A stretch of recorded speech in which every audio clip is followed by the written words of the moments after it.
नमस्कार, आपका स्वागत है ASTV 24 न्यूज नेटवर्क में। हम लाते हैं तेज, सटीक और निष्पक्ष समाचार हिंदी, इंग्लिश और बंगाली भाषा में। देश से लेकर दुनिया तक की हर बड़ी खबर अब इंडोफ्लेक्स व अन्य प्लेटफॉर्म पर लाइव। আসাম সহ উত্তর পূর্ব ভারতের বন্যা দুর্গত মানুষের পাশে দাঁড়াতে শিলিগুড়ি হকার্স কর্নার ব্যবসায়ী সমিতির উদ্যোগে শুরু হয়েছে ত্রাণ সংগ্রহ অভিযান।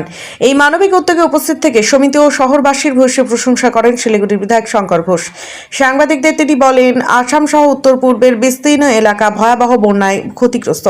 সরকারি সহায়তার পাশাপাশি সাধারণ মানুষের মানবিক উদ্যোগ অত্যন্ত গুরুত্বপূর্ণ। তিনি শিলিগুড়িবাসীর কাছে আহ্বান জানান, ত্রাণ বা আর্থিক সহায়তা সরাসরি আসামের মুখ্যমন্ত্রীর ত্রাণ তহবিল অথবা বন্যা দুর্গতদের জন্য গঠিত বিশেষ তহবিলে পৌঁছে দিয়ে বিপর্যস্ত মানুষের পাশে দাঁড়ানোর। প্রথমত আমি ধন্যবাদ জানাবো হকার্স কর্নার ব্যবসায়ী সমিতিকে।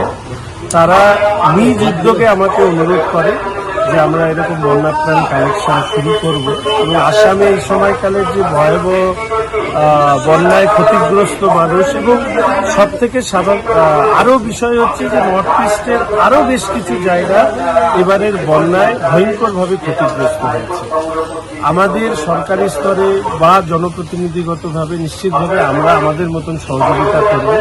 আমি আমার শহরের মানুষ এবং এর মাধ্যমে আমি বার্তা দিতে চাই যে প্রত্যেকেই যাতে এই ত্রাণ সংগ্রহ করে চিফ মিনিস্টার রিলিফ ফান্ড বা আসামে বন্যা দুর্গতদের জন্য বিশেষ যে তহবিল, সেই তহবিলে সরাসরি যদি ওনাদের কাছে পাঠান, আর্থিক সহযোগিতা যদি পাঠান, নিশ্চিতভাবে মানবিকতার দিক থেকে এবং আমরা প্রতিবেশী রাজ্য হওয়ার কারণে এই কাজে সবাইকে যুক্ত হওয়ার জন্য অনুরোধ করছি।